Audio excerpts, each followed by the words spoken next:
The White House Report. I'm Jamie Jackson. Kay Coles James is the first black president of the Heritage Foundation, a conservative think tank that works to influence and develop legislative policy. With Baltimore still a hot topic and focus of discussion, I spoke with her about what could be done to make a difference in Baltimore and across Black America. Tell me about your thoughts on Baltimore and what needs to be done and what can be done from the conservative policy perspective. You know, it really did hit close to home for me. I came out of public housing, the projects, as we used to like to say, in Richmond, Virginia. My mom, for a portion of her life, was on welfare and had to struggle to make ends meet. And I still have relatives who live in those conditions. While attending the funeral of her niece, Mrs. James realized she wanted real solutions to the problems affecting African Americans across the country.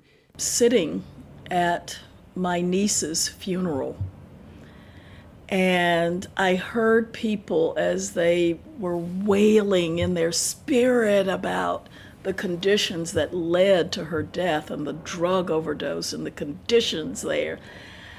And what went through my mind was, okay, but are we going to do anything about it?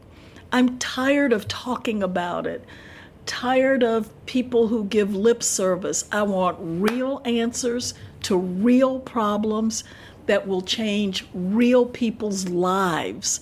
Mrs. James believes Black America wants real solutions. And it's not just my opinion. If you take this microphone and walk the streets of those urban areas and talk to the people who live there, they are tired. They are angry. They want results.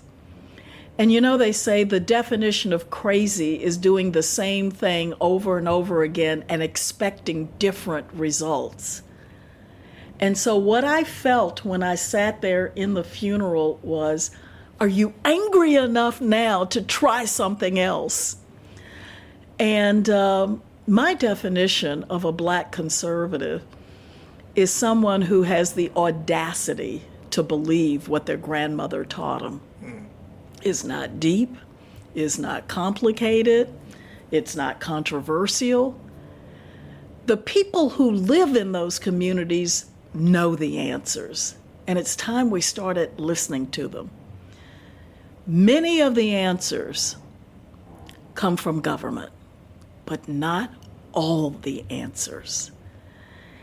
And so many of the things that are going to be required in order to turn this around, it's so complex and it's not easy. It is not easy. But we have focused almost exclusively on what government program, what money can we get, what can we rebuild in terms of infrastructure within those communities, do buildings. And all of that's helpful. And if we do every bit of that, it isn't going to fundamentally change what needs to change in those communities.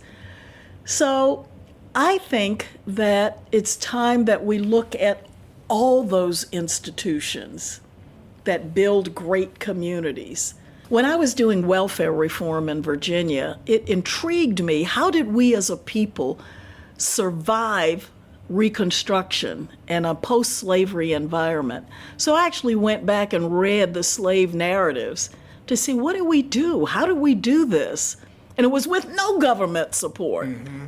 So I figured out, if I could figure out what they did, then perhaps I could find some solutions for what needs to happen today. And here's what I discovered. The first thing our ancestors did when they were freed was drop to their knees and prayed. And so faith played a central role. We've got to support the churches in those communities and their missions. That's where people learn the value of human dignity and worth.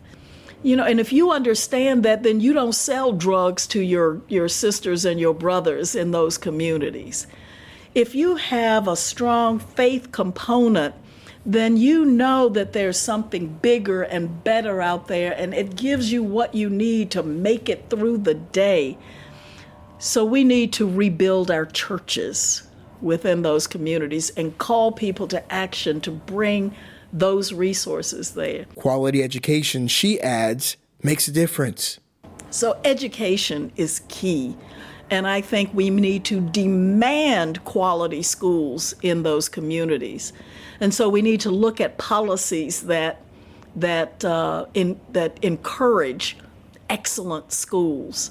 Through job creation by businesses, people can find meaningful work, according to Mrs. James.